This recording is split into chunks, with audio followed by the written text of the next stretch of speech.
beginning I get nervous, then in the middle I'm not so nervous, and then in the end I'm a little nervous.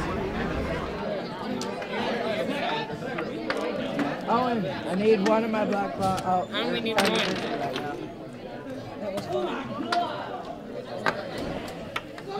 Andrew, we only need this one. Well, start handing out to people.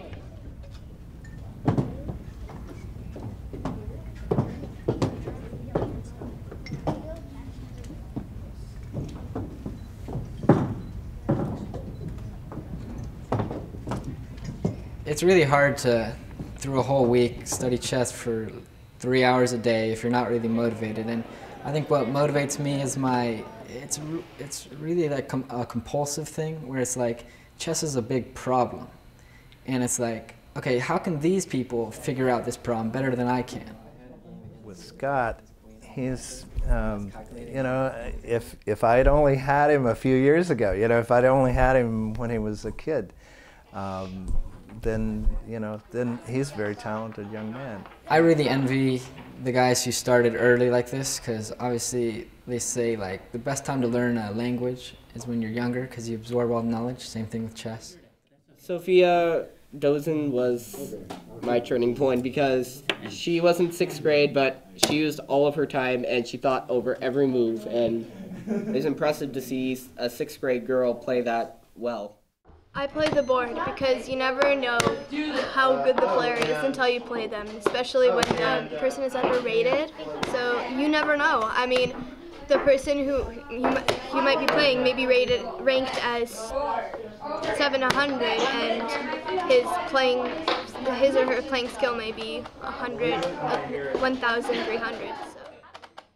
And that's, you know, I love that about chess, that there's no, you know, it doesn't matter what gender you are or what age you are. I mean, if you put the time in and study what's going on with chess, that's how you become a better chess player. Yeah, talk to this guy. He's the chess I'm man. from Russia. He's from Russia. They all play. I play chess over there.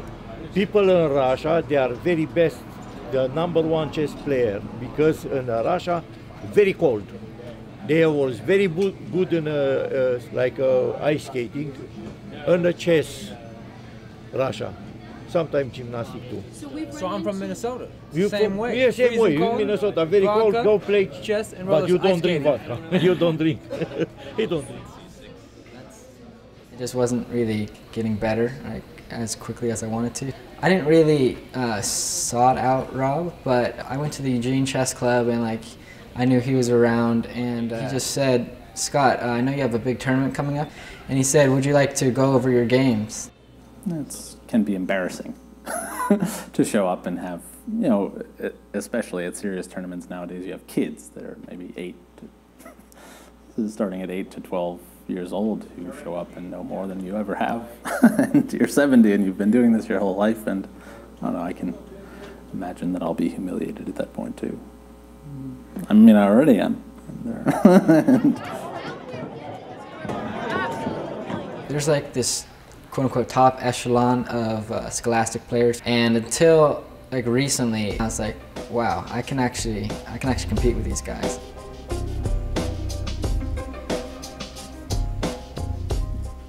These students, you know, sit for 2 hours straight until they get down, you know, to the last minute sometimes, and they never budge from their seat there. They're so really confident you're going to win, and then sort of one careless move here or there, and then suddenly you're losing. In other sports, you know, you can have, oh God, my toe hurts or something, and that's why I didn't do well. Or if you lost the game, then it's just 1-0. There's no measurement of how much energy you put in, or how, you know, well you played in the beginning of the game, or how great a position you got coming out of the opening. There's no measure of any of this. It's just you have a 0 and on to the next round. But for some reason, when you make a mental mistake, there's no excuse. I had a feel that I was playing well, but the style of play, I don't know, I just wasn't connecting, and I really had like, I don't know, like a philosophical like discussion of whether to play E4 or D4. I don't know, it's weird like things chess nerds do. So I actually, in Oregon class championships in Portland, the whole week between those 2 tournaments, I studied up on my D4 openings.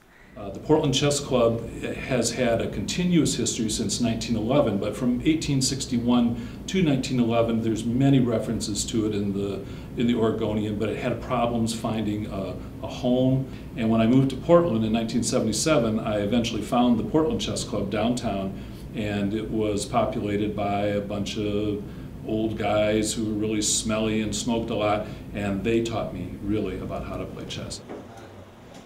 Please quiet in the room and you can start your clocks. Good luck to everybody.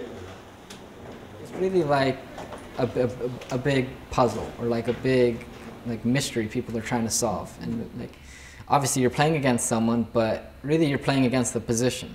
And it's like two people are looking at the position from different angles. So after the game, they're like, oh, this is what I was seeing, and this, maybe this was what you could have done better and stuff. So it's really cool. Usually you think of chess as some, it's just for the geeks or whatever, and but here, especially like what happens out in the locker bay there, anybody sits down and plays chess. Nobody thinks twice around here. In many cases, it has been the hook that's brought kids not only into chess, but into really enjoying school again. It boosts attendance, their grades go up, that kind of thing. And I think that it has to be presented not competitively, not as an academic exercise, but you have to be invited in by somebody who loves the game. It's okay, Ethan.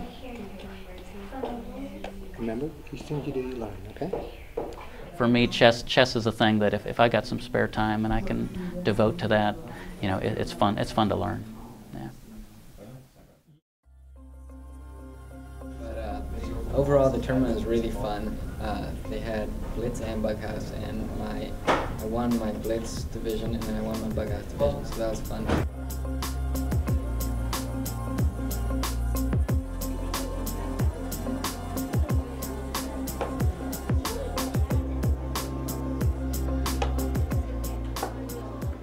It's got a lot of taffy in it. It's got a lot of taffy. Charlotte, no.